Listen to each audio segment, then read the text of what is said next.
Hi mga kabasketball, Heprem TV is back.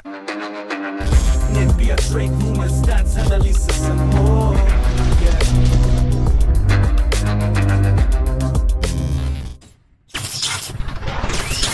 Na-announce ng NBA mga kabasketball, ang official investigation nito kay Kawhi Leonard at hired a top law firm upang tingnan ang bagay na ito.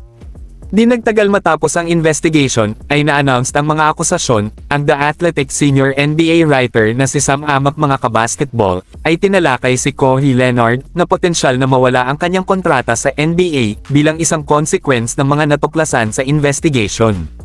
Lumitaw si Amick mga kabasketball sa NBA Daily Show ng Athletic at nagsalita tungkol sa posibilidad na ang NBA ay completely void Leonard's contract sa Clippers. Inihayag niya kung paano siya nagsalita sa mga sources close kay Adam Silver na nagsabing itinuturing niyang circumvention ng salary cap bilang isang cardinal sin ng NBA. Therefore, posible na kung ang liga ay finds evidence na si Kawhi Leonard mga kabasketball ay kumuha ng anumang mga concessions na nagdadala ng aforementioned situation to the surface, kung gayon siya ay nasa panganib na mawala ang kanyang kontrata sa NBA, potentially.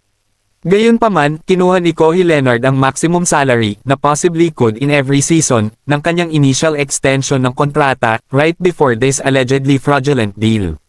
Ngunit noong 2024, mas mababa ang kinuha ni Leonard kaysa sa kung ano ang maaaring maging max extension only with the objective to help the team financially. Ang mga teams around the league mga kabasketball ay hindi nasisiyahan sa paraan ng inakusahan ng Clippers of doing business. Ang Mavericks mga kabasketball nearly found themselves in the same boat tulad ng Clippers if not for Mark Cuban's business instincts. Ang investigation mga kabasketball is anticipated to run into a dead end maliban kung mayroong ilang katibayan na nag-uugnay sa mga concessions ni Leonard noong 2024 deal na nakuha niya noong 2021. Ito ay magiging interesting na makita kung ano ang mga natuklasan ng investigations ng NBA. Sa palagay ko mga kabasketball, si Adam Silver ay hindi magiging mahigpit tulad ni David Stern, assuming ang evidence ay is found proving Leonard and Steve Ballmer's guilt, despite their claiming innocence.